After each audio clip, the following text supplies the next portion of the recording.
What's up, everybody? Welcome to an all-new episode of SCNS Live, the Super Cool Nerd Show. Thank you for joining us out there in the Super Cool Nerd Nation for another week of news, nerdistry, and I got one. Back in the studio. First member back, fully vaccinated. It's Rick!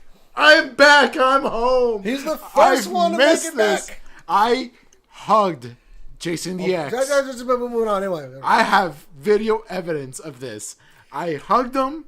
There were tears. Delete that footage. Okay, T'Challa. But without making myself say. Anyway, I'm home. I'm back. I'm in the studio. I want to cry. Trust me, there's going to be more as we follow the get the Fauci ouchie and get that vaccination done. But welcome back, the first member back in the studio since March of last year. I am officially. It was 2 weeks on Tuesday, so today is day 16 after I got my second shot. Nice. So woohoo! I'm back, baby, and I'm better than ever.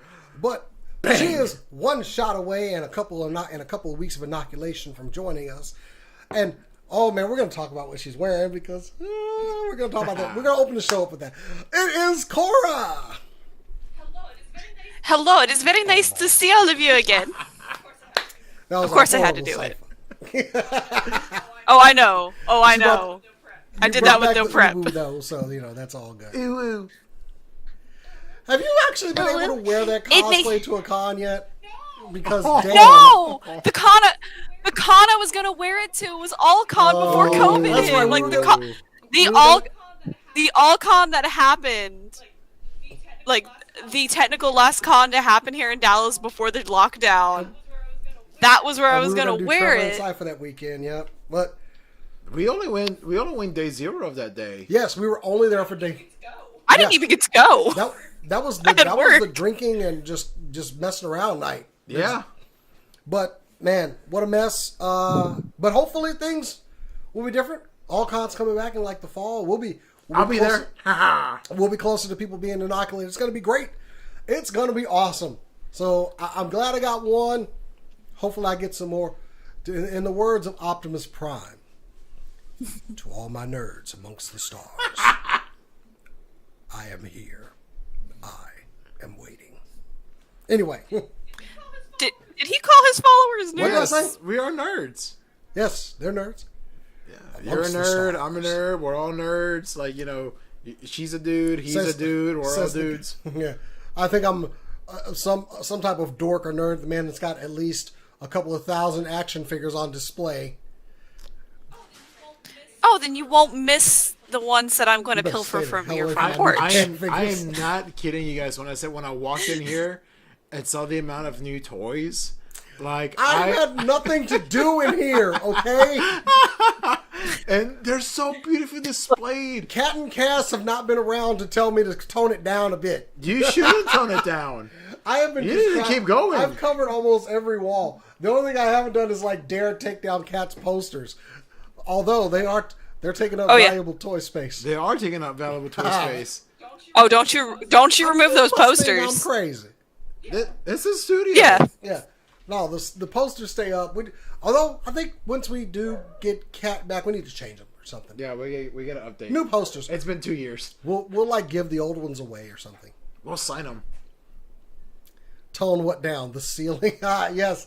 Welcome to the chat, man. Yeah, there's a lot of toys in here if you haven't figured out yet. I'm running out of space for G.I. Joes. Anyway. Ooh, I have an idea for a poster. So I have a cheesecake picture of Hawkeye. We could just replace one of the posters with that. That have to be taken to a vote. Although, fair. I vote yay. I'm just gonna say fair. I'm not gonna argue. Just kind of, she ain't wrong. Though I will tell you, Jason. After seeing all this collection, man, I'm like, these are rookie numbers, man. You gotta pump those numbers up. I think I can go down to the floor over there. But anyway, moving on. So first bit of news we just wanted to discuss real quick. Just something awesome that we saw today. And that is the new trailer for the final season of Castlevania. We're going out with a bang. Bang. Yo, That was so good. I got chills watching it. Core? I think I just screamed.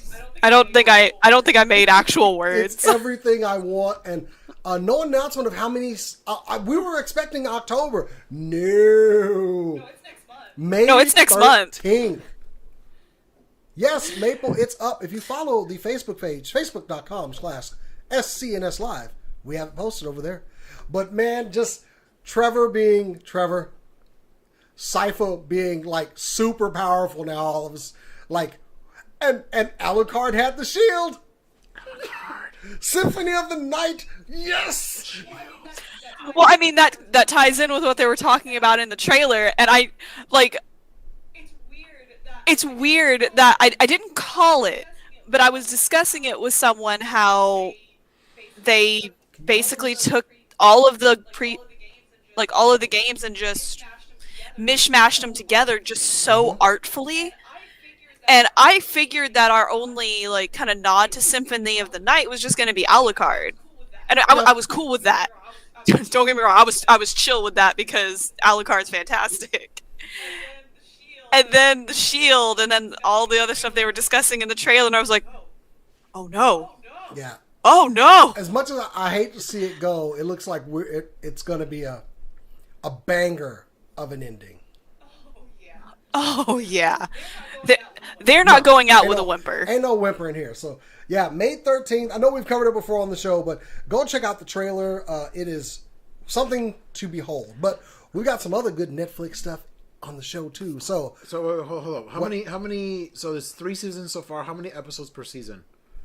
It was like 8 to 10. It varies. Yeah, it varies. Well, season 1 only had like 4. Because it was like an intro season to all of the characters, and it was will we get more? I don't know. And then we got season 2 with a good amount of episodes. Like I think that one was 10. Yeah. 8, something like that. And then season 3, I can't remember how many were in season 3. I got 2 weeks to watch roughly you can get through it. 22, 23 episodes. Oh, yeah. You can get through. Castlevania runs pretty quick. Oh, yeah. It just does. Right. Especially like that last season. It kind of all runs together. It's going to be... I've never seen Castlevania, so I don't know anything about it. The names you guys keep saying, I've heard them. I've seen people cosplay them, but I've never actually... like watched or know anything about it, so I'll probably try to binge it before you the absolutely should. Yeah. What's fantastic with Castlevania the anime is you do not need any prior knowledge to Castlevania to enjoy it. All you need to know is when you meet Trevor, that's me. Yeah, like Trevor showed up for 5 minutes and I sent Jason a text that he needed to watch the show because of Trevor, and then he got offended by that, and then he watched the show and accepted his fate of being Trevor. So anyway, yeah, definitely catch up on it before May 13th. But yeah, that's our big woo for the day. It was a good day. It was a good day, and we'll talk more about that brief. But let's go ahead and kick this thing off with some super cool nerd news.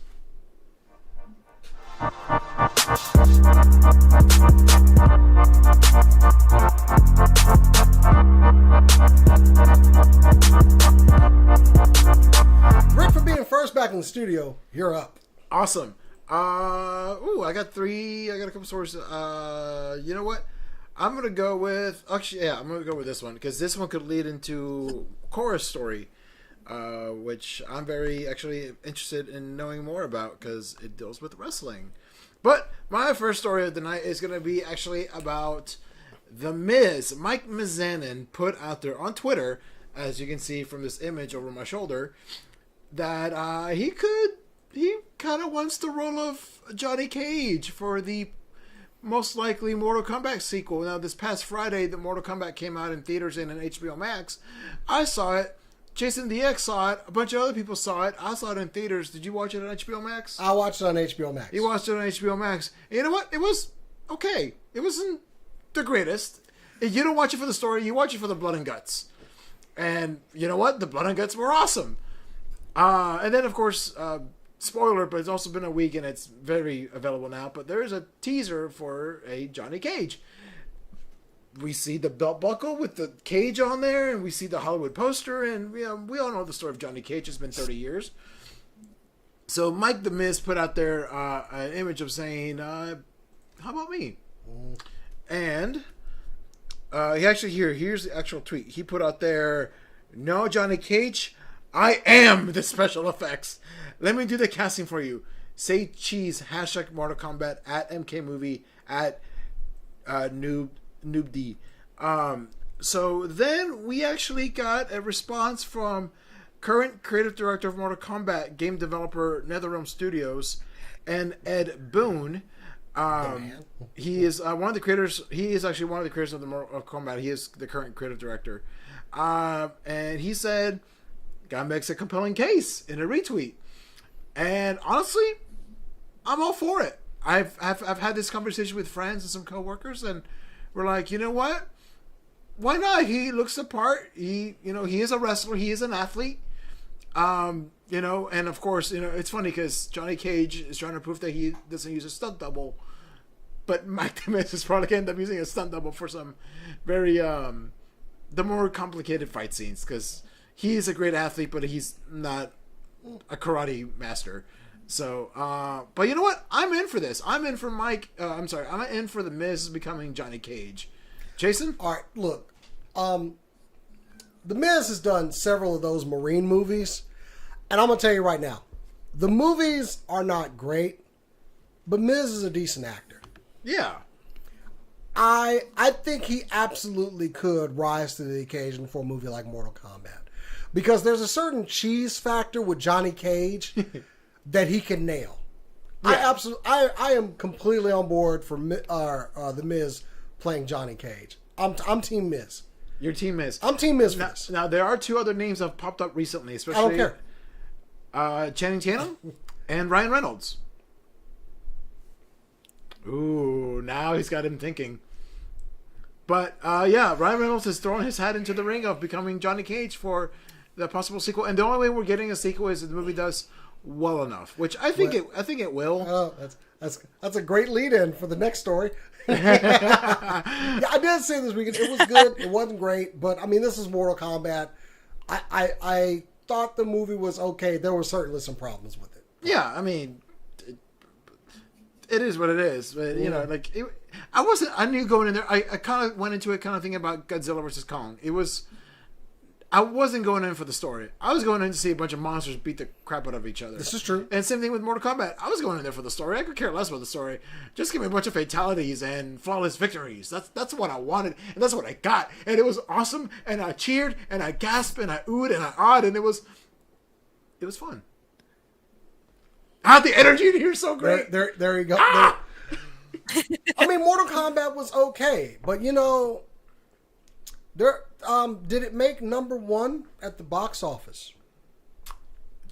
Cora, did it? Cora, did it make number one at the box office? I set you up for your next story. Actually, I do have to make an addendum to what I was saying before the show with that, but the Demon Slayer movie Mugen Train hit theaters this week, or this past week. It has been probably one of the most highly anticipated anime movies I've seen, that I've seen the internet going crazy for in a while. And it did beat out Mortal Kombat in numbers. By a small margin, it did beat it out. As of the opening weekend, though, it did not beat it out. But as time has gone on, it's been surpassing Mortal Kombat. That word of mouth got out there. And but also something that's really interesting is both of these are rated R movies.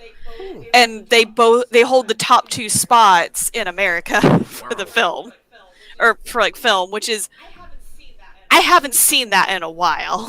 You got a point, yeah. It's just very interesting that those are the movies that are popular right now. Then again, there is some factors with the virus and everything probably playing a hand in it, and these are two of the movies that have come out in theaters brand new after people have been vaccinated. That said, I really, I don't think many people cared with either of these movies if they were vaccinated or not. It's like, oh, the theater's taking precautions. Let's go. But it did.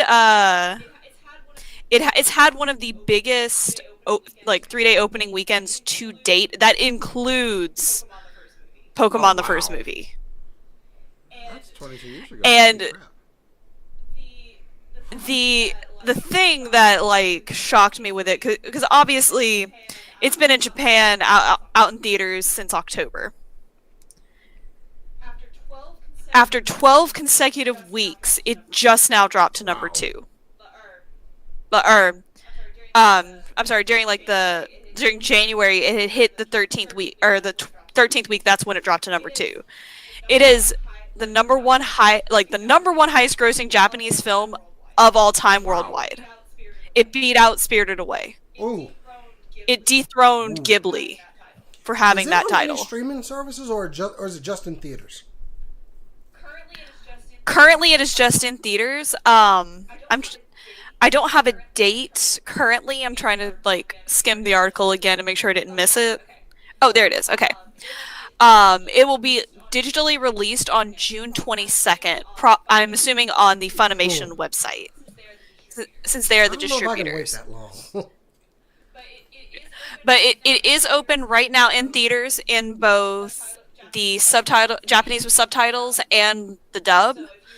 So if you want to see it in theaters, you can pick one of those options to go see it. Over in Grandscape Galaxy Theaters, they're showing it in your giant DFX theater, and it's like mega surround sound. I want to see it. I do. Okay. As a note, for those who do want to go see it, this is an important note because I did not realize this either. This movie is a direct sequel to Season 1. So if you have not seen Season 1 of Demon Slayer, you will be spoiled and you will be very confused, I'm certain. Maybe I should wait until I finish Demon Slayer then. Binge it. I can binge it real quick. Hey, you know what? Oh yeah, like it's only one season. Understand, like, and again, since the movie itself is rated R, understand that the show itself is also very adult, which between all three of us, I mean, or with the three of us, that doesn't matter. We're all adults. But this is more of a, just FYI, for people who want to watch it, it is an adult show, like Castlevania is. There's a lot of violence in this show. There's a lot of comedy, but there's also a lot of violence. So keep that in mind if you're wanting to watch it. Started. It's really good. It's been so long since I started it. It's time to start over. So I think I can get it. Oh yeah, you know, feel that pain again from the beginning. It does go strong, but so cool. I gotta go. I gotta get it. Hopefully, I might just watch it on streaming. I don't know if I'll make it out to the theaters. Anyway, I do have some also good news. Yay, all the good news. No, one of my favorite shows this season. The season ender will be on tonight on Amazon Prime, and that show is Invincible. Yes. I love this show, and on my social media I said, if y'all don't watch this show and it gets canceled, there's going to be hell to pay. Well, in an awesome video, go check it out on Twitter at the official Invincible account for the television show. Writer Robert Kirkman did a live call with Stephen Yeun, who is the voice of the lead character, Invincible, to announce to him that the show has been renewed for a second season on Amazon Prime and a third season. Woohoo! Job security. Ooh, how well did this show do? Hell yeah! They were like, oh, go ahead and give it 3 seasons. So this, with the pace that they're going with the show, this should be enough to compress and get the feel of the story from the comics. I could not be happier that this has transpired. Thank you to the fans out there that watched this show, that gave it a chance, because it was one of my favorite comic properties, and I could not be happier. I'm going to get 3 seasons of Invincible. And the good thing about them renewing it for season 2 and 3 is they are immediately going to start working on season 3 after season 2 is complete, so we won't have that lag of a year until the next season of the show. So kudos, congratulations to the cast and crew of Invincible. They've worked very hard. Also found out an interesting thing about the reason that the dialogue and the acting is so good in this show. They record old school in the room with each other. Now, granted, this voice cast is nothing to scoff at. J.K. Simmons, Sandra Oh, Stephen Yeun, a multitude of stars. Carrie Payton. I could go on and on. Kevin Michael Richardson. There's just so many good voice actors in this. And they're all in the room with each other. You can't fake chemistry. And this show is great. And they work really hard on it. So thank you to all the fans out there for making this show happen more. Because I need it. And I know I'm going to be so sad. Because tonight is the, right after the show, is the season ender for season 1. So, yes. I'm so happy. If y'all haven't caught Invincible and need to check it out on Amazon Prime, let me know. People in this area over here. Talking about y'all, the person on the screen, and you. Seriously, the show is great. Now that season 1's gonna be over, I can binge it because I didn't start it right away, and then I felt I'm like 5 episodes behind. Like at this point, might as well just wait for the whole thing to end, or at least this season to end, and then I could just binge it because it's very well done. Animation looks like it jumped right off the comic page, and I can't say enough about the actors in it. They're so good, but also these are big time cast. They got some voices for this. So anyway, I am happy, very very happy. Woohoo! Rick, you are back up to plate. Yes, I am, and I'm actually going to talk about something that was a rather unfortunate incident, but hopefully some good changes are coming to the WWE, and I will also tie in some AEW, TNA, AAA news with this one. But first off, of course, the week after WrestleMania, it is known as kind of like Black Monday, Black Tuesday, Black Wednesday, because that's when the WWE does the releases, and future Hall of Famer and the legendary Mickie James was one of those unfortunate releases, and why, I don't know. Vince is old and senile, and Mickie deserved a lot better. In fact, she's deserved a lot more better than the way she got her personal belongings sent back to her. She tweeted out a photo, which you can see, Dear Vince McMahon, I'm not sure if you're aware, I did receive my WWE care package today. Thank you. They sent her back her belongings in a trash bag inside a box. A trash bag inside a box. This is the Mickie James, a multi-time women's champion. One of the best of all time. One of the ones that went from the Diva era into the Women's Revolution era. The hell! So, this happened. She tweeted it out there. Both Triple H and Stephanie McMahon responded. And then Vince also responded, apologizing to her, and even going as far as calling Mickie James and saying he did not know this is what had happened. But there is more to it, because apparently she was not the only one to have this happen to them. Both Jillian Hall and Maria Kanellis both said, yeah, we got our belongings the same way, in a trash bag. And now with all the restructuring going on at WWE, the blame fell on former employee Mark Carano, which has come out as a scumbag, including apparently stealing titles and hiding them under the bed of his guest's bedroom. Mark Carano, you're a scumbag. Excuse me. So yeah, this is very unfortunate, because especially right now, since WWE released their earnings and all this other thing, and then this falls right in front of them. Also, the numbers to WWE. Excuse me, sorry, it's the booze. Also, the numbers to WWE Monday Night Raw are down, and it's just not a good look for them right now. I know they're going a lot of restructuring in the back because of their. It's not Tony Khan. His last name is Khan. I can't remember his name off the top of my head right now. The new guy. John Laurinaitis? No, not Laurinaitis. There's another guy. I don't know. But Anyways. first off, bringing it back around. Yeah. Core. Yes. They put her shit in a trash bag. That is some disrespect on a whole This new is level. not your normal job. These people have gotten hurt, worked sick, Yeah. worked through COVID, traveled the world for your company, and you put their stuff in a trash bag. Now, granted, and they said they've been doing this for years, but Mickey was the first one to call it out. But I will, I don't know how to put this actually. I want to give Triple H, Stephanie McMahon, and Vince McMahon credit for their response to it. But I've heard other people say this has been going on. They had to know. It got public, Yeah. and now you want to apologize for it. Yeah. Too little, too late. I'm Too with little, that. too late. You done fired somebody and then sent their stuff in the trash bag. Wow. How classy. What a rewarding thing to do to somebody that sacrificed so much for your company.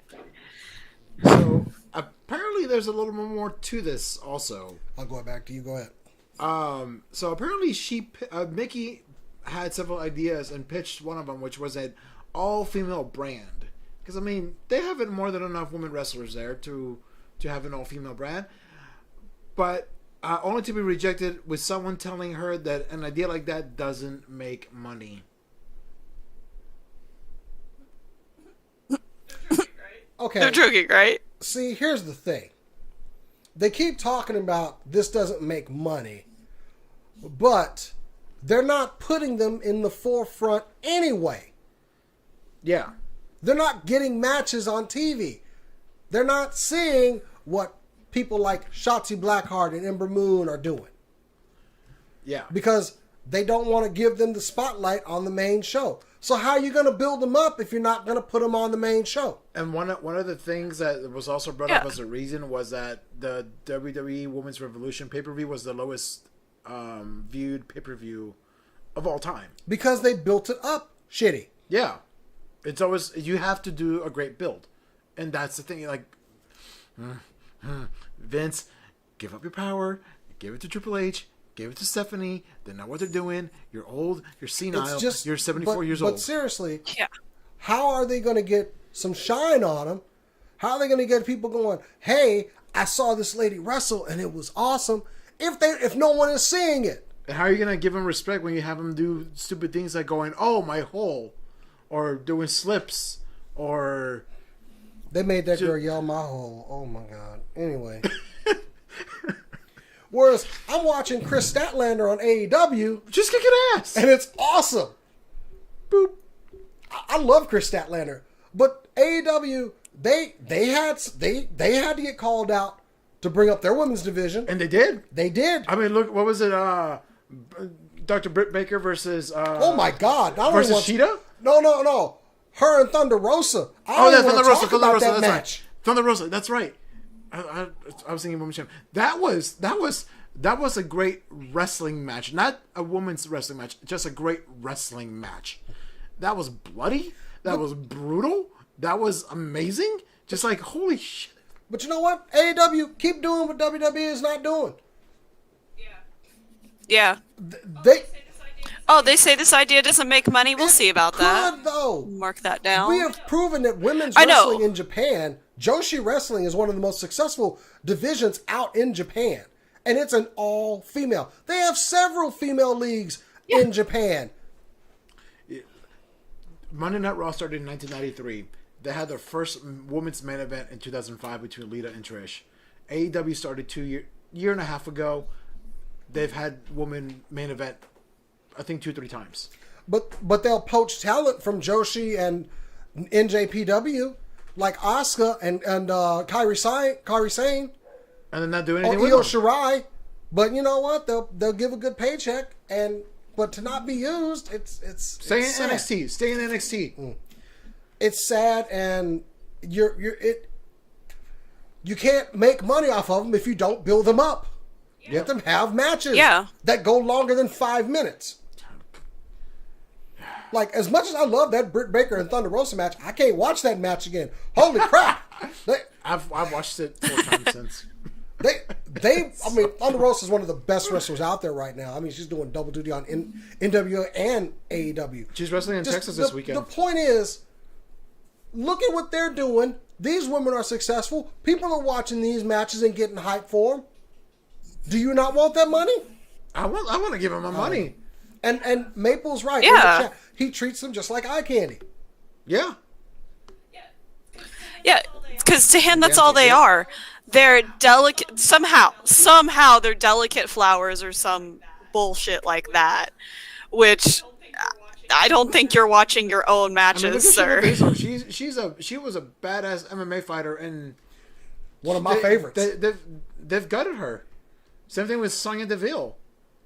Same thing with Mandy Rose. I mean, heck, y'all were talking about Asuka. They've watered her down my God. since. Oh man, like, she was brutal in NXT.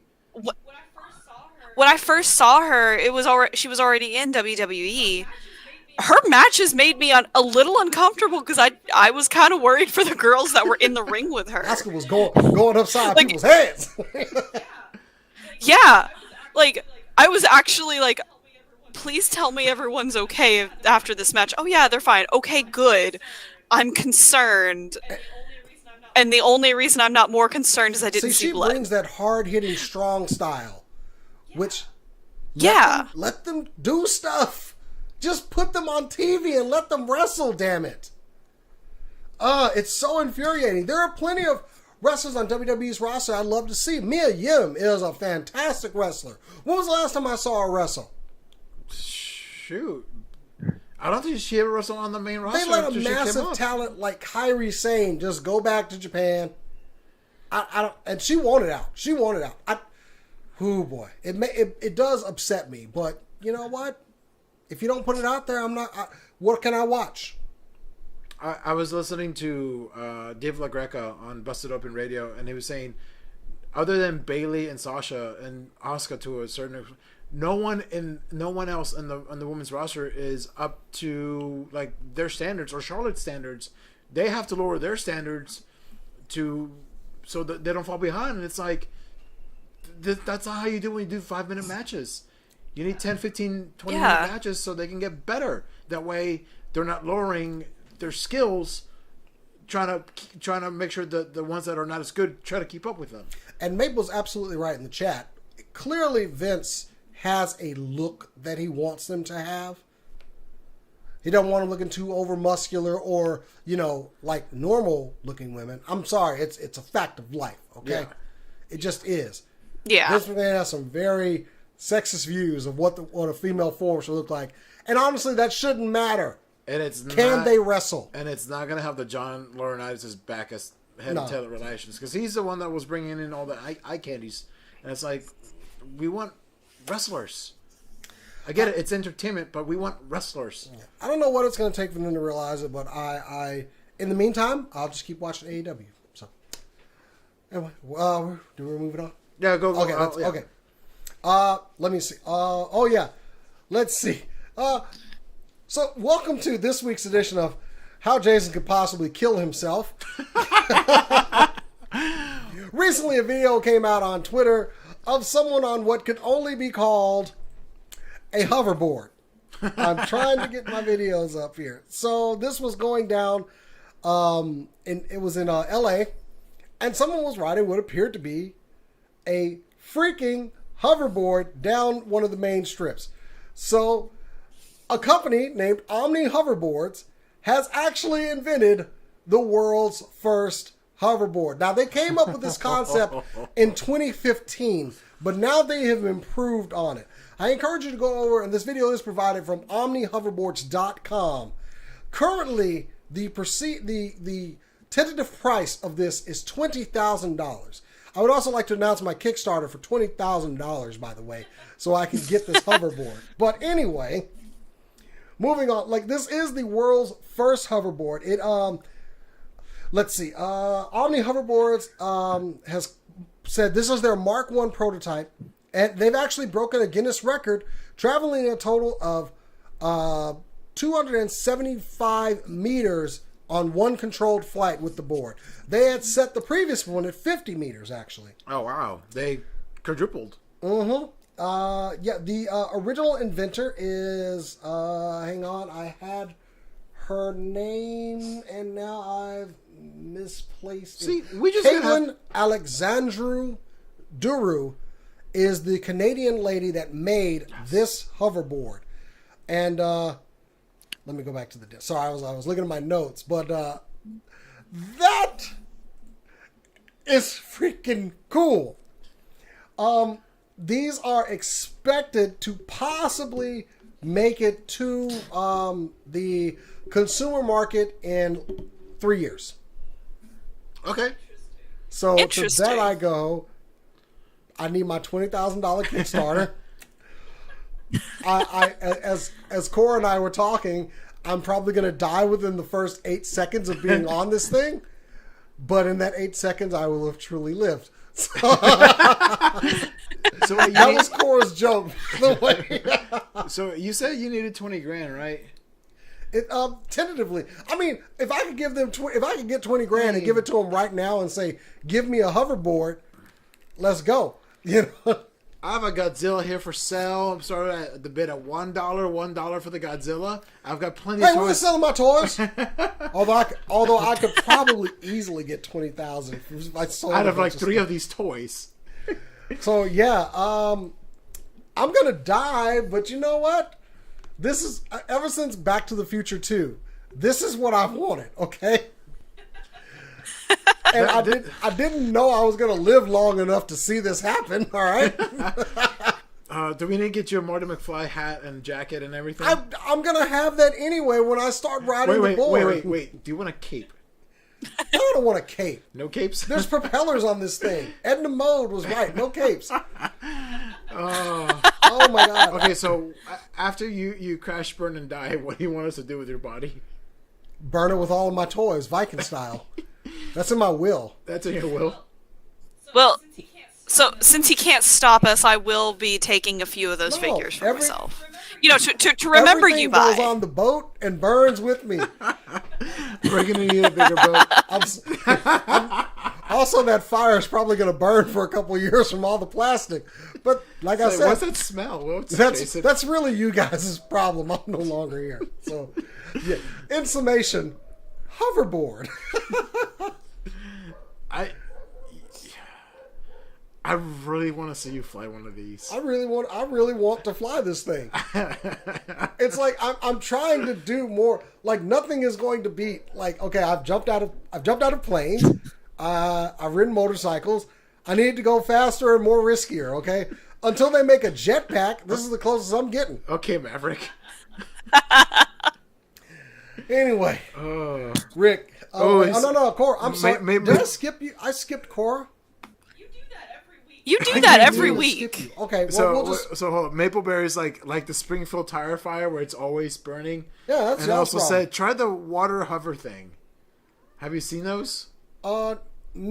I want to do it over land. I want to buzz people too.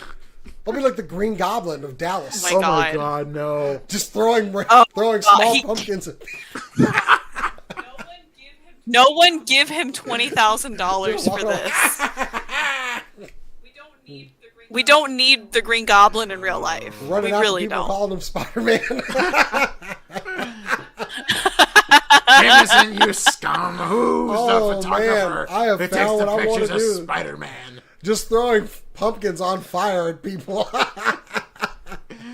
Oh my God! I have found a way. They'll have to call in the Coast Guard to take care of you. Or the National Guard, I mean. Yeah, the Coast Guard couldn't take care of me. They couldn't take care of anything. Sorry. Coast Guard burn. Hey, don't diss the Coast Guard. That was created by Alexander You're Hamilton. Right. No, you're right. Coast Guard is no longer my whipping boy. It's Space Force. Maybe they can stop me.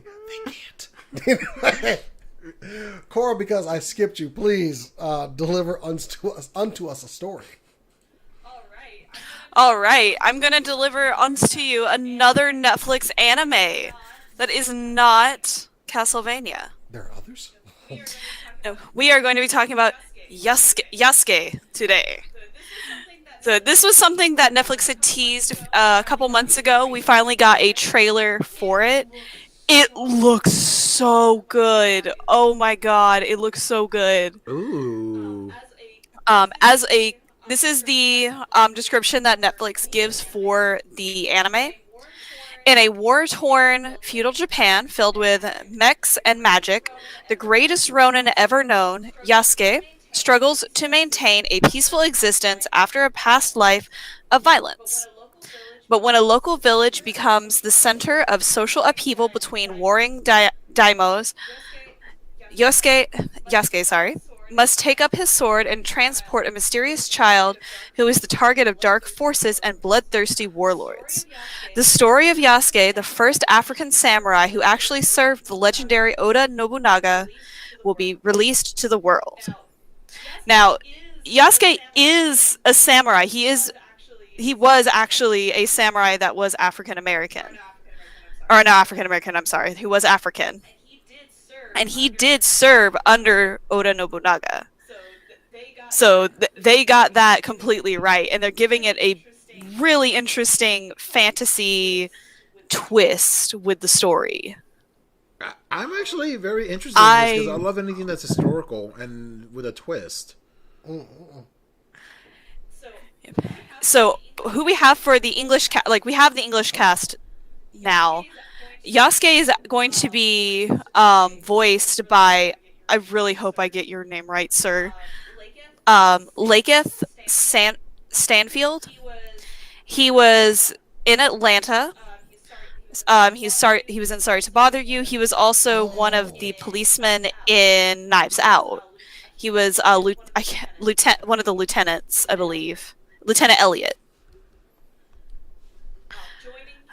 Joining him in the cast is Takehiro Hira as Nobunaga, Maya Tanida as Saki, Ming-Na Wen as Natsamaru, Ooh. Paul Nakuchi as Morsuke, Darren Criss as Haruto, Julie Marcus as Nikita, William Christopher Stevens as Achoja? I really hope that is a weird spelling. I'm sorry. Dia Frampton as Ishikawa, Don Donahue as Abraham, Amy Hill as Daimyo, Noshi as Kurosaka, I'm sorry, the Dark General. This is being produced by Map Studios.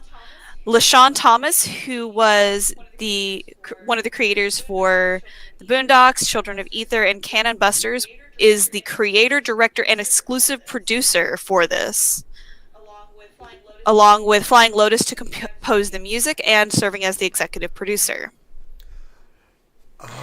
So I could take it or leave it. No, I'm down. I am so down for this. Ooh. That trailer is bloody. Yeah, I haven't seen the trailer. I knew it was out. I hadn't got a chance to see it, but whoo. Also, I looked up Lakeith Stanfield, and yeah, he's Sorry to Bother You. He's on the yeah. He's leading on that. Get Out and Knives Out. I'm like, oh yeah, I know. He's great. Like, yes, give me this. Yeah, I'm down. Like, I know y'all got to see the trailer during the story, but I'd recommend going to actually watch it with the English voice cast. He does a great job with it. Like, everyone does a great job. I'm super stoked for this. It honestly did give me a lot of Castlevania vibes in the sense of, they didn't tone down the violence just because it's going to be on TV or some stupid stuff like that. Like, it looks like they have a story to tell, and they're going to tell it how they need to. I love Netflix for anime because it seems like the creative is there. The creative control is there, I mean. Yeah. When are we getting this? Sorry. Let's see. The trailer was dropped. I don't know if it has an official release date just yet. One out there, but yeah. Based on this, we don't have a release date just yet. I'm ready. But I mean, we can't be too far off from getting that information. Probably within the next week, we'll get some kind of date. Yeah, I tried to see if I could find something on it, but yeah, we just have 2021, so sometime this year. Yeah, like I'm looking at like a deeper look at some of like the tech and like the people that are in charge of making it look nice.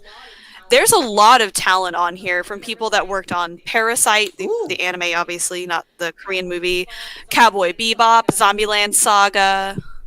Like, there's a lot of talent that's working on this. And it just, more I read about it, I'm getting higher and higher hopes for it. I'm hoping it's good. So, I'm down. Completely down for this. Oh, yeah. Like, when was the last time we got an anime that was African American led or African led? I don't know. I'm not well versed into an anime. So Afro Samurai. You would have to tell me. Okay. Yeah, was yeah. Sam Like Jackson? Afro Samurai is the only one that comes to mind. I can't think of anywhere a lead character is of color. I mean, but it is anime. It takes place in a place where there's not people of color, so I give them a pass on that. But this is a perfect opportunity. Japan, like Asians do count as people of color. I mean, So it's. I'm sorry. I know what you mean. Mainly, I mean, yeah. as far as a region. Yeah. But Yasuke, considering it is actually an historical character, this was a good take. I like this. Oh yeah, especially because I do play some games where they have like Nobunaga and his warlords are always like a central theme for either dating sims or just like isekai type games. Yasuke's almost never in those, which is kind of upsetting considering he was one of the closest generals to him. From what I've read, I picked it in some video games a lot, but I can't think of anything off the top of my head. But regardless, this looks great. Yeah, so I'm down. Absolutely, and getting the excited shivers. All right, well, let's run through Samurai Shampoo. That was one, yeah. Oh yeah. But that was further back than Afro Samurai, I think. But regardless, so, Rick, go ahead, hit us with a new story. I'll do this one since I'm not sure we're gonna have time for my Kenny Omega one. So we are getting.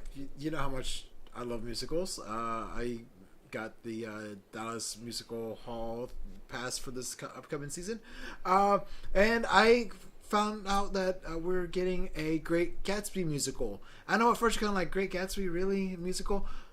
But the one and only Florence Welch from Florence and the Machines is doing the music for this.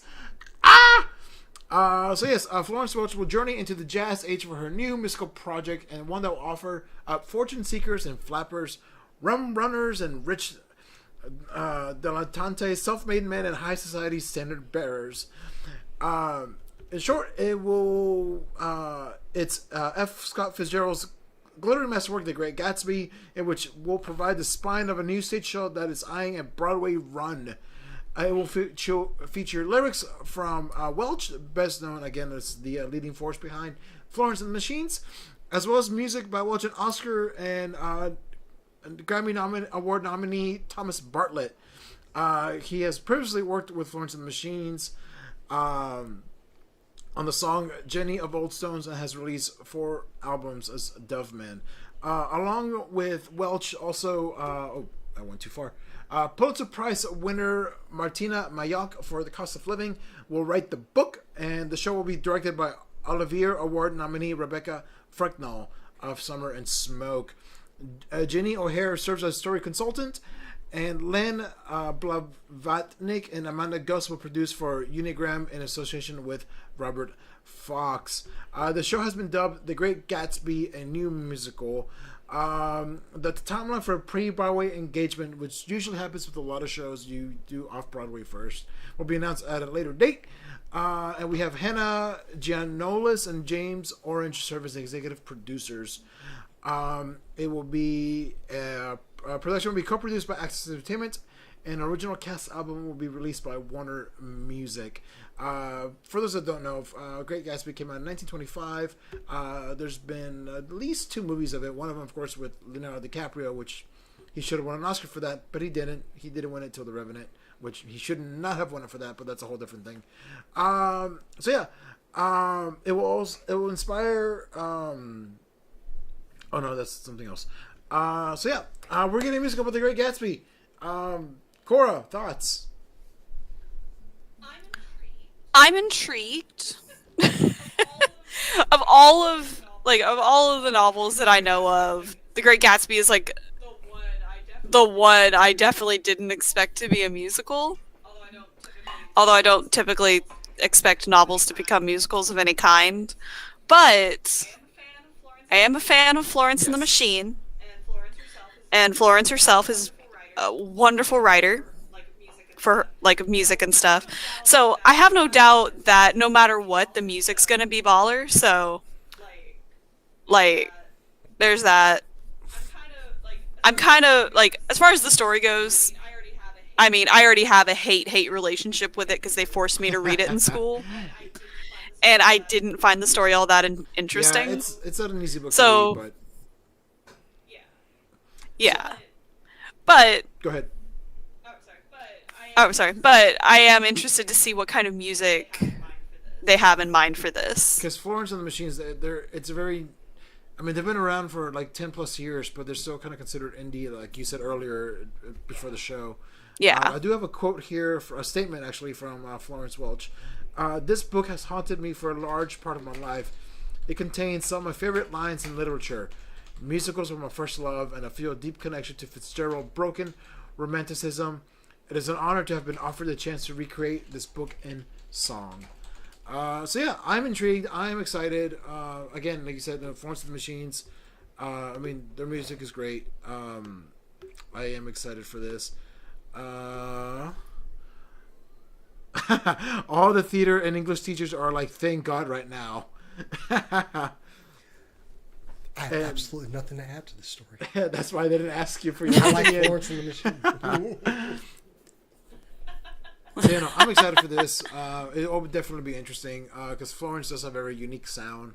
So we'll see kind of how she does in the jazz flapper age. So I'm excited. So of course, we'll keep you guys updated as we get cast updates and release dates and when you could possibly go see it. So yeah, yay. Cora, I believe you have something else from the world of anime that kind of mishmashes a bunch of stories on this show. I do. And it's something that is just random to me. Like, I actually had to do a double take when I saw this earlier. So, WWE President and Chief Revenue Officer Nick Khan Sorry. let us know in a webcast with WWE.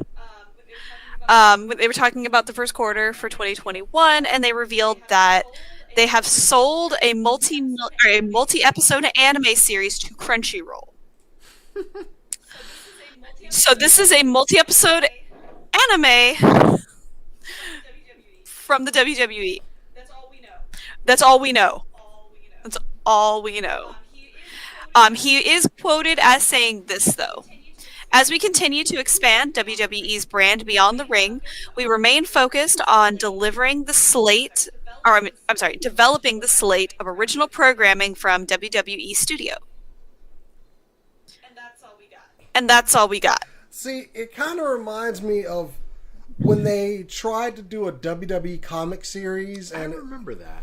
It's one of these things. It's like, okay, look, wrestling is a show, but in the comic they're trying to present it as legit, but you can't have it both ways. Yeah. Look, all I get is flashbacks to when the WWE partnered with Hanna-Barbera. Okay, those are good. I like those. No, look, you can't tell me that Shaggy and Scooby getting arrested in Wrestle City and having to wrestle a mecha bear is like actual good storytelling. Like, it was fun to watch. Like, don't get me wrong, it's so funny, it's so stupid, but it's not what I would consider quality content. Although, to be fair, I'm not watching Scooby-Doo for quality content. I think I showed you that famous scene where Okada showed up in like a kid series with like card monsters, and he lost. He loses his battle, so he jumps down in the ring with the card creature and drop kicks it and gives him a rainmaker. I like the monster, like when he jumps in the ring, the monster goes like, "What?" And he just drop kicks him. It's one of the best clips ever. I will admit, I did look up that actual that full episode and everything.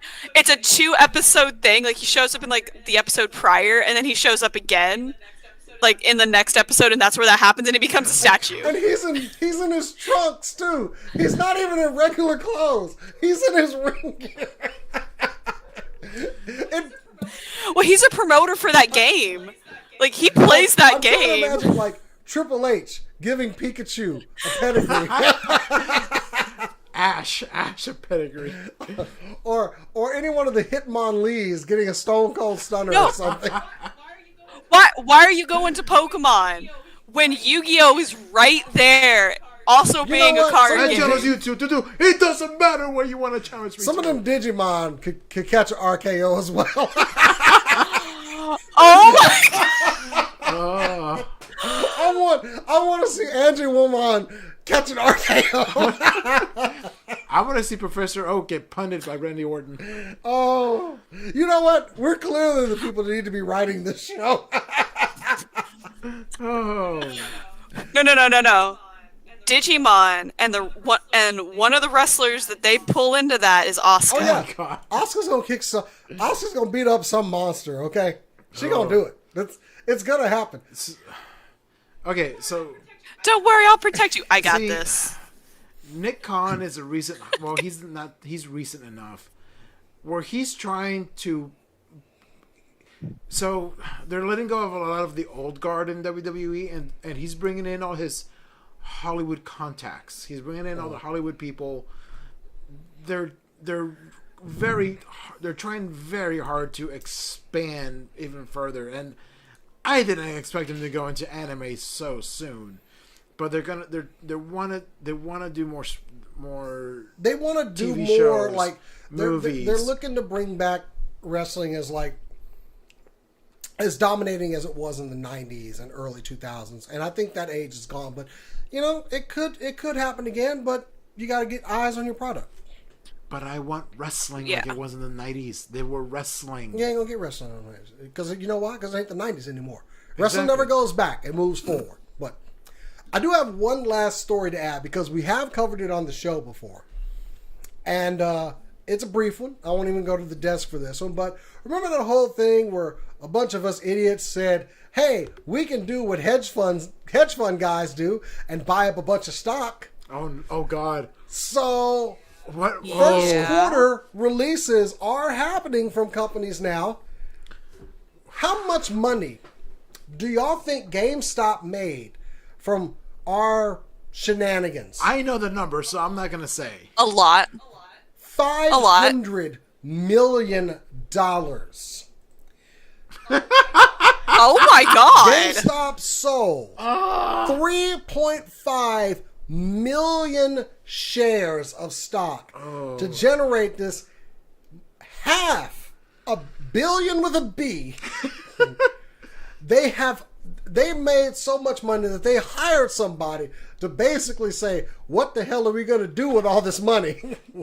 They apparently are going to bankrupt. Fix your company. That's what you got to do with it. Used to help fuel, as they quote, company growth and transformation. Too bad I'm still seeing stores closing and people losing their jobs. What's going on there? Or be bare as hell. So, yeah. We basically... GameStop... Now, the stock has dropped a bit in price, but it's still going at a strong $180 a share. Jesus. So, thank you nerds out there who said, you know what? I got some money lying around. I can buy some stock. I'm in a pandemic. I got nothing but All I'm trying time. to say is, what's the next company we're doing this to? What? Can we bring back Blockbuster? You know what? Give me back Apparently, we the Blockbuster. people can do whatever the hell we want. Wait. We, the people. Oh, shut up. And keep a failing company like GameStop. We basically just injected GameStop with cash that they couldn't have gotten from anywhere else. Can we bring back Toys R Us properly? Toys R Us is coming back.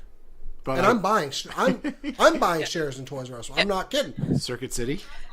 Toys R Us also did not completely go away. It was still available in places like Canada. And it's still available in Japan. Yeah. And Japan. And Houston. But, they stopped that. It's Houston though. Here's the problem. You put a store in Houston. Never put a store in Houston. Anyway. But I do plan. I plan them. But regardless, nerds, y'all did some craziness. GameStop got saved. Yeah, absolutely, Maple. Pay their employees. I really don't want to hear it. After you just made $500 million, I really don't want to hear about somebody at GameStop not having a good time working there. I'm sorry. I don't. Yeah. If your employees spoke better, I might actually shop there more. I'm Yeah. sorry. You're my last stop, GameStop. Yeah, I'm not buying Pokemon Snap from there tomorrow. No, sir. Anyway, so, we kept them afloat. Was it the right decision? Well, I guess we're going to find out. Should we have let them die? Oh, God. I don't... Just, you know what? Bring back, like, the Virgin Megastore, or bring back Sam Goody, or bring back Blockbuster. The GameStop... Well, we'll see what they actually do with this money. So will they make a difference, or will it just keep them alive a little bit longer? They're gonna give bonuses to all the executives that save. They the all company. quit. Oh, that's right. Oh wait, can I buy a seat? Yeah. They got their golden parachutes and got out. Because they aren't gonna see that 500 mil anymore. They are looking for a new CEO. I applied. I volunteer. I'm not kidding. I applied. I'm all for this. It was probably the worst application for that job, but Probably still the best. You know what, Jason? You forfeit all of the jobs you never apply for. So see what's gonna happen is I'm gonna get it and I'm gonna be like, well, I don't want it. They're gonna be like, so you're in. You want to play with us? Here's your office, sir. Run this company. Can I be your second in command if you get the job? Absolutely not. Can I be your third in command? Huh? what about me? Okay, I would What about make me? Cora my second in command. Fair. You're gonna, yeah. Can I be third? You'll be somewhere on one hand. Okay. Okay, so I'm in fourth or fifth. I'm okay with that. I do plan on paying all of my friends and making sure they get good paychecks before I run that company into the ground.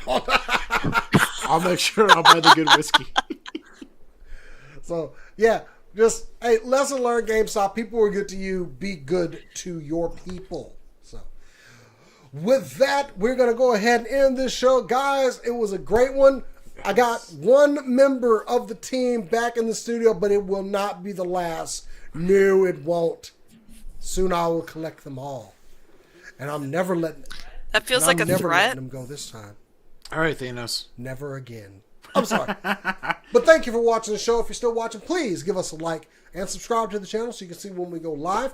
I've been doing some more streaming on our Twitch channel. I finished Little Nightmares. Nice. That was a disturbing Excellent. game. I hope you weren't thinking of anything It less was disturbing, going to but happen. We're going to play some more this weekend, and we'll see. Also, subscribe to our sister channel, Alternate Heads. Thank you for all the love you've been showing us over there. But if you want to follow us, you can follow us personally. You can follow us on Facebook and Facebook.com/SCNS Live. I'm just screwing all up tonight. Twitter and Instagram at SCNS Live. If you want to follow us personally, you can follow me on Twitter and Instagram at JasonTheX. Rick, where can they find you? Oh my god, I'm going to be saying it from the studio now. Oh my god. You can find me. here. Huh? You can find him here. Yeah, so you can find me here. Yeah, you chained me to this table. Anyways, you can find me on Instagram under NerdyRick89. I'm doing the 365-day challenge. Picture day every day for the whole year. Today was day 119. Of course, it was me and Jason doing the Young Bucks pose because I'm here. Also, a quick shout out to my friend and music artist Jade Nicole this Saturday at T's Bar and Grill over at 1305 South State Highway 121 in Louisville. She is not only celebrating her 21st, also celebrating her second album that's coming out May 1st. So come out. 9 p.m. starts with Demoye, and then we've got American Idol finalist Ron Butongis. I'm sorry if I butchered your last name. I'm so sorry. Also performing, and then of course at 11 p.m. Jade Nicole is gonna be debuting her new album. So come out, celebrate with us. I'll be there. I'll buy you a drink and come have a good time. So an American Idol finalist is opening for her. It's gonna be second before her. So we got local artist, American Idol finalist, and then she is closing the night. So essentially, she's better than American Idol. Okay, cool. Cora, where can they find you? All right, you can follow me for all things art related and Suikoden related at Corodono Art on Twitter and Instagram. Please talk to me about Suikoden. I am lonely.